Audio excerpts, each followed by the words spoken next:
You may have noticed that we've had a recent discussion about spending in this country.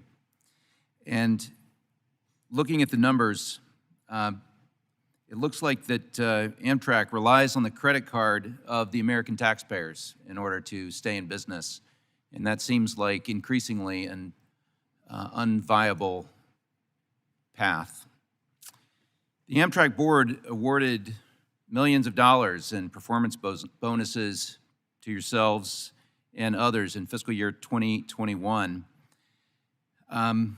These bonuses were paid despite Amtrak losing more than $1 billion in fiscal year 2021 and is projected to lose $1 billion a year for the foreseeable future. That's a lot of credit card debt. The head of the transportation workers unions even described these bonuses as an affront to Amtrak workers and further stated that every taxpayer should be livid. And based on the conversation that we had in the House floor last week, I think taxpayers are livid and the credit card days are coming to an end.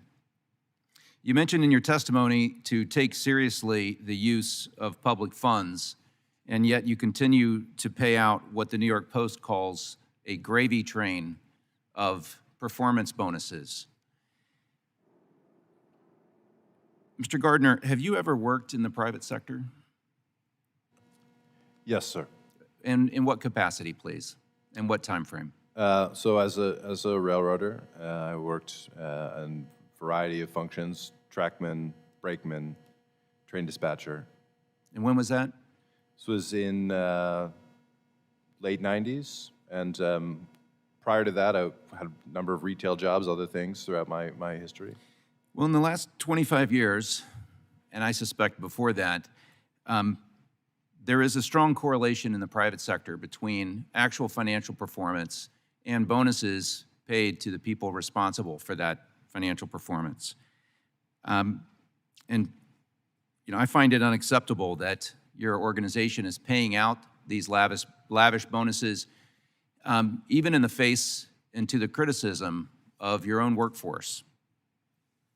Many other members have pointed out that the operating losses, customer satisfaction, overall service is not doing so well.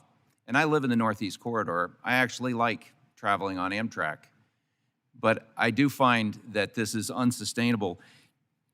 Going forward, do you think executives in companies that operate at a severe loss and declining customer satisfaction should or would typically receive bonuses in our economy?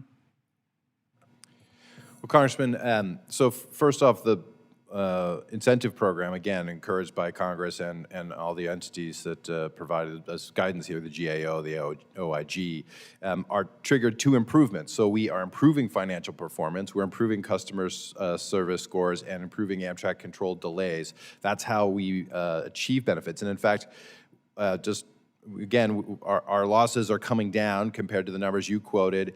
We worked over a decade to achieve a break-even result, something the company had never been able to do for 50 years, but my colleagues worked hard to do this, and we did that in part because we used incentives to align the workforce and achieve improved financial performance, which is what I think companies do all over America, and in fact, of sort of our peer group of railroads, absolutely. So I think that it has been working to get better performance. Our customer satisfaction numbers are actually quite good compared to pre-pandemic, and we are achieving better financial results this year than planned, in part because we're using tools to keep us all aligned and to make sure we have a high-quality talent available. Again, professional railroaders, we're a 21,000-mile network, similar size of any of the freight railroads, or several of the freight railroads, and same kind of basic number of employees. We are competing against them for talent. We need to be able to provide reasonable compensation and incentives. We can't give stock options. Sounds like a really attractive job because, as I understand by your